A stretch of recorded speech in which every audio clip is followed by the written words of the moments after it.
Oke baik, perkenalkan nama saya Fernanda dan saya akan menjelaskan mengenai jawaban dari TP part 1 yang sudah saya kerjakan. Pertama di sini pengertian dari redundansi. Apa yang dimaksud dengan redundansi? Redundansi itu adalah kondisi di mana ada switch yang terhubung satu sama lain itu terhubung oleh lebih dari satu kabel atau lebih dari satu jalur fisik gitu. Selanjutnya itu ada apa yang dimaksud dengan spanning tree dan jenis-jenis port roles-nya. Di sini spanning tree itu adalah protokol jaringan layer 2 yang berjalan pada switch yang fungsi utamanya itu adalah untuk mencegah terjadinya looping data di dalam jaringan tersebut.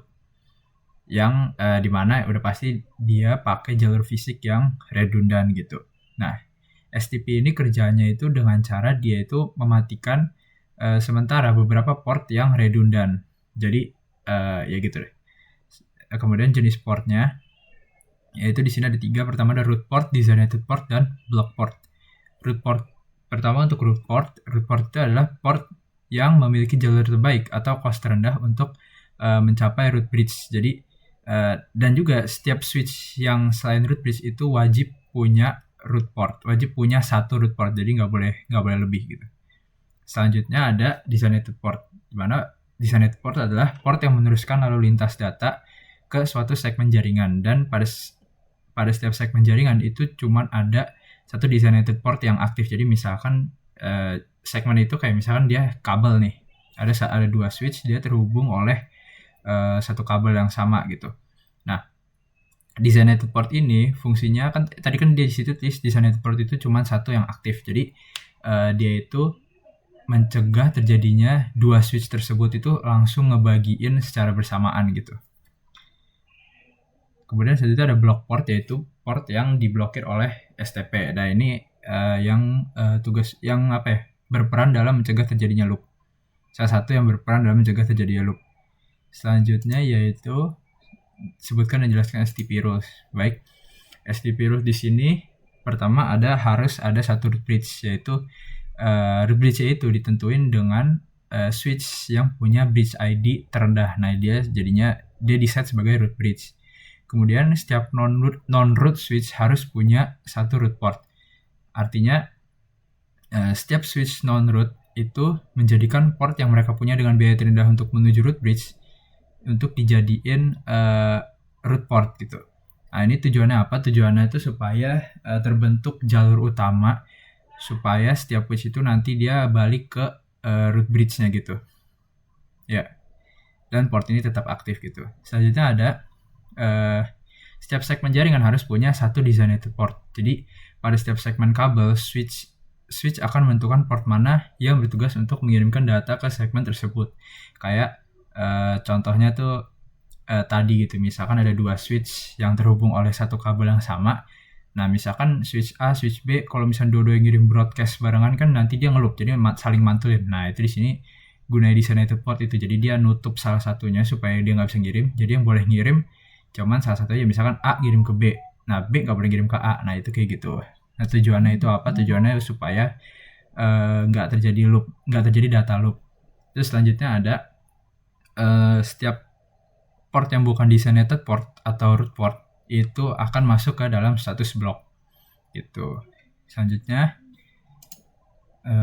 fungsi dari BPDU Guard. Jadi BPDU Guard ini adalah fitur keamanan di switch Cisco yang terkait dengan spanning tree protocol, yang fungsi utamanya itu untuk melindungi topologi STP ini dari unauthorized device. Jadi supaya melindungi dari device-device yang kayak device nakal lah, yang kayak ngirim BPDU gitu. Selanjutnya ada Ether channel ya. Jelaskan ya. Ether channel ini itu metode menggabungkan beberapa link Ethernet fisik menjadi satu link logis tunggal, namun tipe interface-nya harus sama. Nah, disarankan menggunakannya itu pada saat membuat rangka antar switch, menghubungkan switch ke server penting, ataupun jika kita membutuhkan redundansi yang tinggi. Nah, membutuhkan redundansi tinggi ini gimana? Contohnya misalkan ada switch biasa nih terhubung ke switch utama. Nah, switch biasa ini hubungannya harus nyala terus gitu. Kalau misalkan dia ada terputus sedikit, itu bakal kayak offline gitu semuanya. Nah, itu kan kita nggak pengen itu terjadi. Nah, itu gunanya kita pakai kita butuh redundansi tinggi di situ. Jadi banyak kabel yang saling terhubung. Jadi misalkan ada satu kabel yang let's say misalkan dia putus, itu nggak benar-benar terputus karena masih ada kabel-kabel lain yang bisa gantiin gitu. Kemudian sebaliknya tidak disarankan itu ketika kita nggak butuh bandwidth yang tinggi atau karena ketika kita nggak butuh bandwidth yang tinggi karena dia cuman bakal bikin tambah kompleks aja tapi manfaatnya nggak signifikan gitu. Kemudian selanjutnya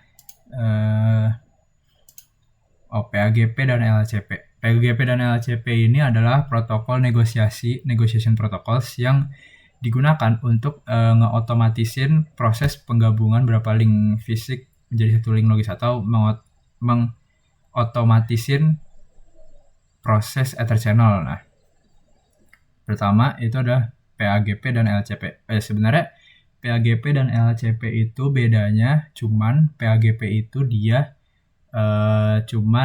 itu buatan Cisco, jadi cuman bisa dilakukan kalau misalkan ada dua switch nih yang mau dihubungin tuh sama-sama produk dari Cisco gitu. Sementara LACP ini lebih ke standar ya, jadi kalau misalkan mau ngehubungin itu nggak harus vendornya sama, nggak harus sama-sama Cisco atau apa gitu. Jadi kalau misalnya yang satu switchnya Cisco, yang satu switchnya yang lain misalkan itu bisa dengan LACP tapi nggak bisa dengan PAGP. Oke, yang pertama kita bahas yaitu PAGP atau Port Aggregation Protocol. Modenya di sini ada dua. Yang pertama ada desirable. Desirable ini, port yang lagi mode desirable ini secara aktif dia ngirimin paket PAGP buat nyoba mulai negosiasi untuk membentuk Ether channel dengan port di seberangnya. Jadi dia kayak inisiatif. Kemudian selanjutnya ada auto. Nah, auto ini, port yang mode auto ini dia sifatnya pasif. Jadi dia nggak bakal ngirim paket kayak desirable, jadi dia diem aja. Cuman dia akan merespon kalau ada yang ngirim paket untuk ngajak membentuk Ether channel gitu. Jadi ibaratnya dia kayak apa ya? Dia diem aja, cuman dia akan merespon dan setuju kalau misalkan ada paket PAGP yang datang gitu. Jadi desirable nih yang kayak ibaratnya dia inisiatif, yang auto nih dia nggak inisiatif gitu. Selanjutnya ada mode LACP, ini sebenarnya sama aja, dua mode ini cuma beda nama doang. Pertama ada active ini kayak desirable, yaitu dimana dia secara aktif ngirimin paket LACP untuk mulai negosiasi pembentukan Ether channel. Kemudian selanjutnya ada passive, yaitu mirip seperti mode auto, dimana portnya akan cuma merespon jika ada port yang ngirimin dia ajakan LACP.